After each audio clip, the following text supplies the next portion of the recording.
What's up, guys? Welcome back to the channel. Tactical Black Guy here, also known as Preston. I appreciate you guys joining me for another video.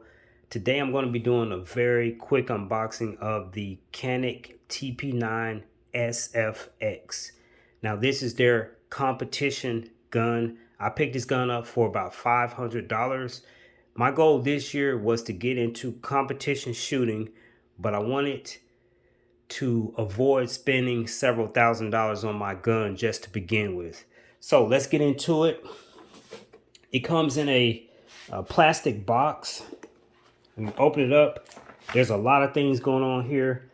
Let's talk about each and every one of these things. First of all, you get a lock. You get the gun itself with a Canik holster. I'm gonna put this to the side for a second. You get two 18 round magazines. Now a lot of people have been saying that these fit 20 rounds, and that could be so, but the marking on here says 18 rounds. So two 18 round magazines. You get a speed loader.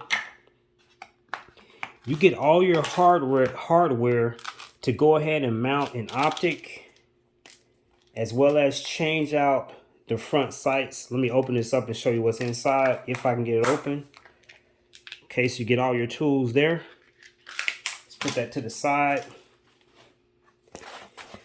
You get your manuals here.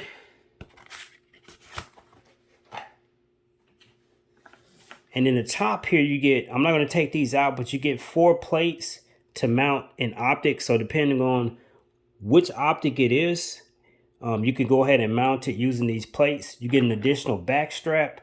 And then you get a cleaning brush and a rod to clean your gun. So that's everything contained in the box. And here's the starter show right here. I'm not going to get into the specifications until I'm ready to do a full review. But here's the gun. What an awesome package this is.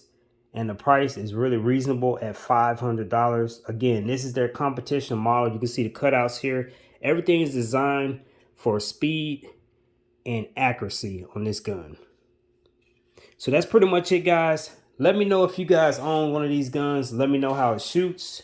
I'm Tactical Black Guy, and I'm out. Peace.